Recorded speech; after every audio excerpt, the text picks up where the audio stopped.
خیر مقدم ہے آپ کا آداب گفتگو اور فضول گوئی کے حوالے سے آج بات ہو رہی ہے اور بہت ہی اچھے انداز میں سب نے اپنا اپنا جو ہے اوپینین آپ کے سامنے رکھا قرآن و حدیث کی روشنی میں، اور اس سلسلہ کلام کو مزید آگے بڑھاتے ہیں۔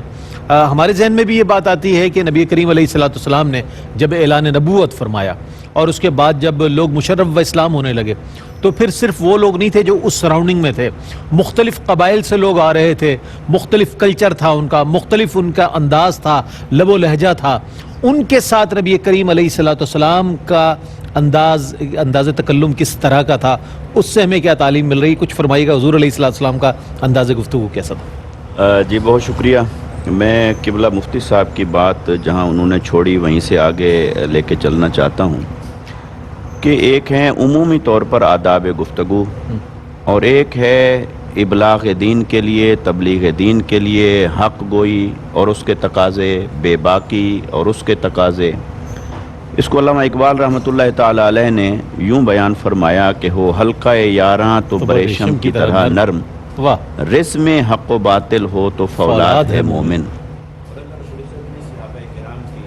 یہی دو صفات سب سے پہلے بیان فرمایا محمد رسول اللہ صلی اللہ علیہ وسلم۔ اچھا مفتی صاحب، ہم ضرور اس پر بات کریں گے، اور ظاہر ہے کچھ آپ کی آواز ظاہر ناظرین تک ہمیں پہنچانا بھی مقصود ہے، تو اس حوالے سے میں یہ بھی جاننا چاہوں گا، ذرا ہم مفتی خرم اقبال رحمانی صاحب کی جانب جائیں گے کہ مجلس میں، چونکہ آداب مجلس کا بھی ایک اپنا انداز ہوتا ہے، اور آداب مجلس کے حوالے سے بھی ہم یہ دیکھتے ہیں کہ بہت کہیں ایسا شور ہونے لگتا ہے، ایسا لگتا ہے کہ نہ جانے کیا یہاں پر کوئی جھگڑا ہو رہا ہے، کیا ہو رہا ہے۔ ایک مجلس کے جو آداب گفتگو کے اس پر کچھ کلام فرمائیے گا۔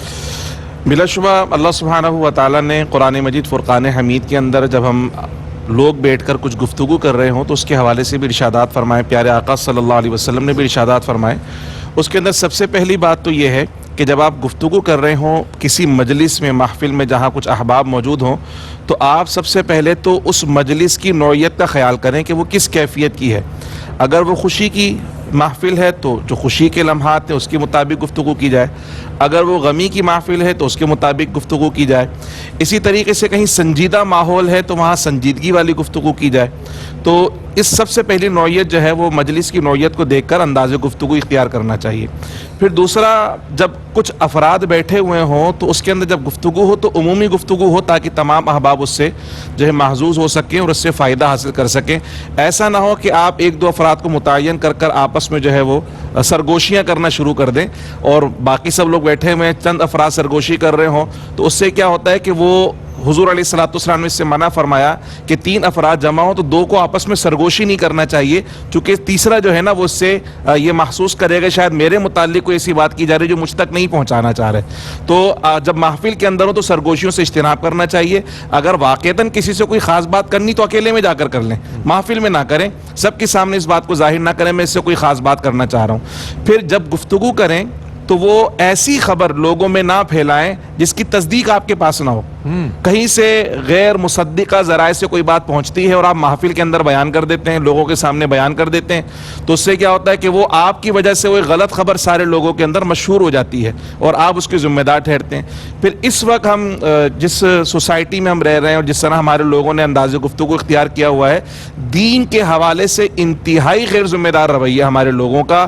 کہیں سے بھی کوئی بات آئی، کوئی میسج آیا، جی وہ حدیث رسول صلی اللہ علیہ وسلم بیان کر دی، حالانکہ پتہ ہی نہیں کہ واقعتاً یہ حدیث رسول صلی اللہ علیہ وسلم ہے کہ نہیں ہے۔ سوشل میڈیا نے تو اس کو بہت زیادہ پروموٹ جی بہت زیادہ۔ تو پیارے آقا صلی اللہ علیہ وسلم نے سخت وعید ارشاد فرمائی ہے کہ جس نے جان بوجھ کر میری طرف جھوٹ منسوب کیا اس کا ٹھکانہ جہنم میں ہے۔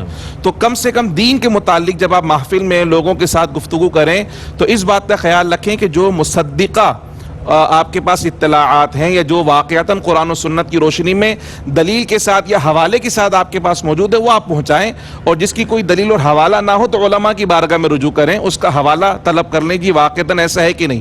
پھر ایک کیفیت اور ہے کہ قرآن و حدیث میں تو چلو صوفی صاحب پکڑ لیتے ہیں، بزرگان دین کی طرف اقوال منسوب کر دیتے ہیں، اور بزرگان دین کی طرف جی مولا علی رضی اللہ تعالیٰ عنہ کا فرمان ہے، سیدہ خاتون جنت کا فرمان ہے، یہ فلاں بزرگ کا یہ قول ہے، اس کی تصدیق کون کرے گا؟ ان کتابوں تک کون جائے گا واقعتاً ایسا کچھ ہے کہ بھی نہیں ہے, اور وہ بھی ہم گفتگو میں لوگوں کے درمیان جو ہے وہ کرنا شروع کر دیتے ہیں. تو اس سے احتراز کرنا چاہیے. پھر لوگوں کو بہت شوق ہوتا ہے سیاست کے حوالے سے گفتگو کرنے کا, اس پہ اپنی رائے دینے کا. تو رائے دینے کا ایک بہت اچھا موضوع ہے. جی رائے دینے کے حوالے سے ایک طرف تو مطلب مذہبی انتہائی اس حوالے سے جو ہے نا وہ آپ یہ سمجھیں کہ غربت کا معاملہ ہے مذہب کے ساتھ بھی, جس کا دل چاہتا ہے جو چاہتا ہے بول دیتا ہے. اسی طرح ہر شخص سیاستدان بھی ہے, تو وہ جس معاملے میں آپ کی مہارت نہ ہو اس میں رائے نہیں دینی چاہیے. اس رائے دینے سے کیا ہوتا ہے کہ وہ آپ کی کوئی بات کسی کے ذہن میں بیٹھ جاتی ہے اور اس کا ذہن بنتا ہے اور اس کا کسی اور معاملے کی طرف وہ چلا جاتا ہے. تو آپ کی گفتگو سے جو لوگ اثر لے رہے ہیں اس کا بات خیال رکھنا چاہیے. گفتگو ایک ایسی چیز ہے کہ اس کے ذریعے بندہ دل میں بھی اتر سکتا ہے اور دل سے بھی اتر سکتا ہے. تو اس بات کا بہت زیادہ خیال رکھنا چاہیے. بہت اچھی بات آپ نے ارشاد فرمائی.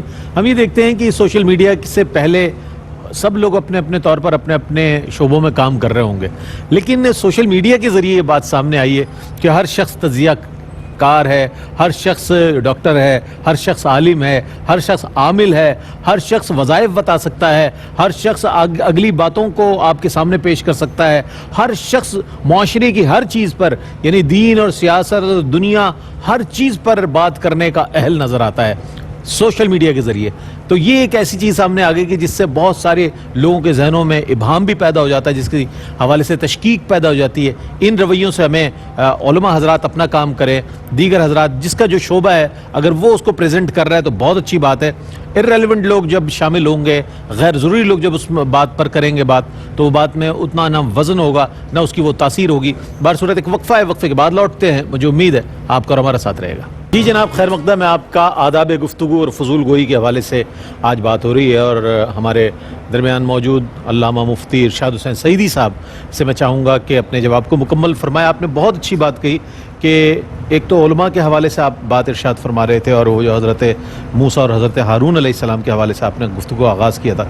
جواب کو مکمل فرما دیں. جی, میں یہ عرض کر رہا تھا کہ ایک ہے عمومی طور پر گفتگو جیسے ہم عام طور پہ گھر میں کرتے ہیں, دوستوں سے کرتے ہیں, تو اس کے آداب اور اس کے تقاضے یقیناً جدا ہیں.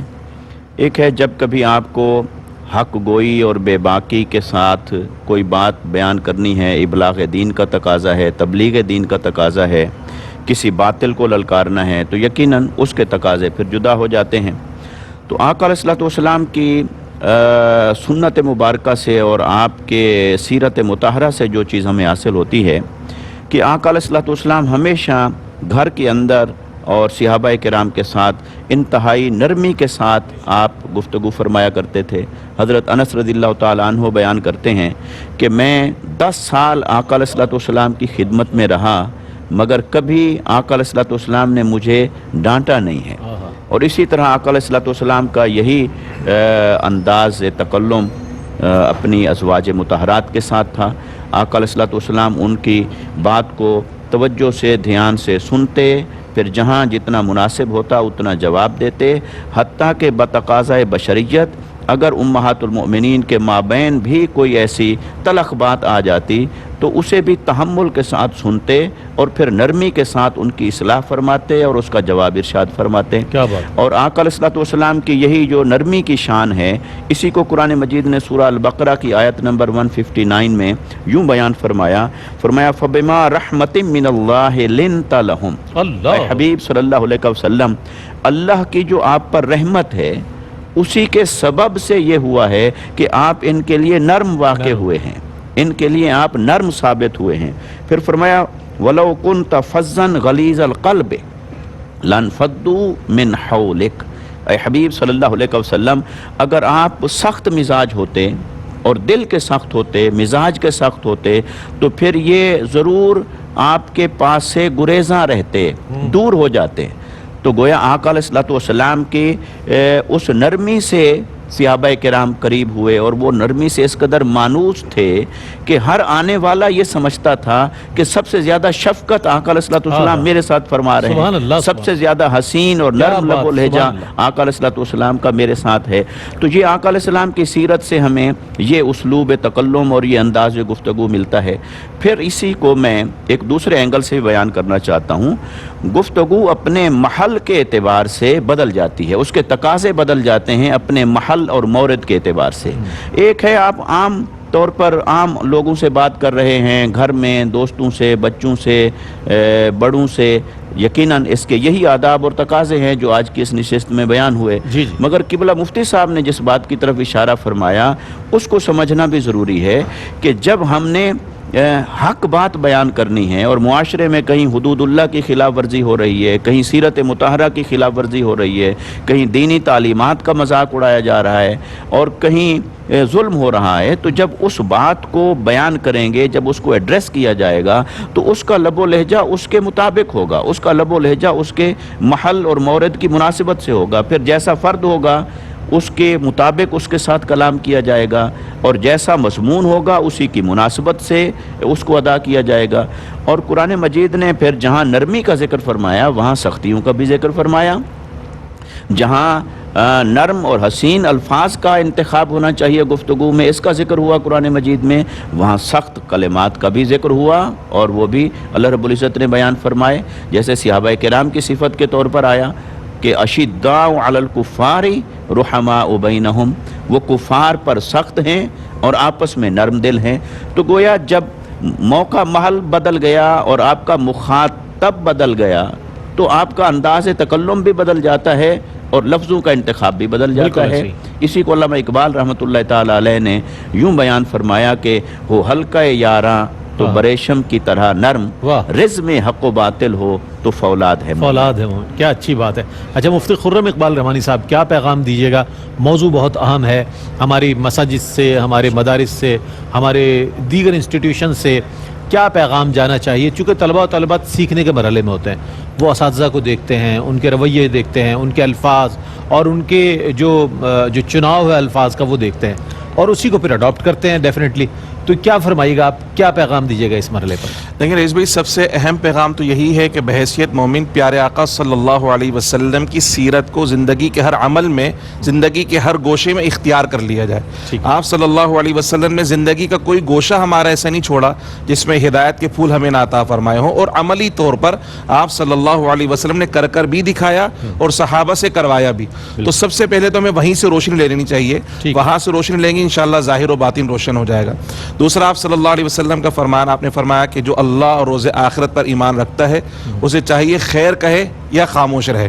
تو اس لیے اپنے آپ کو سراپا خیر بنا لیں. آپ کا عمل بھی خیر ہونا چاہیے اور آپ کی گفتگو بھی خیر ہونی چاہیے. مومن کا کام ہی خیر بانٹنا ہونا چاہیے. پھر آپ صلی اللہ علیہ وسلم یہ بھی ارشاد فرمایا کہ مسلمان تو ہے ہی وہ جس کے ہاتھ اور زبان سے دوسرے مسلمان محفوظ رہیں.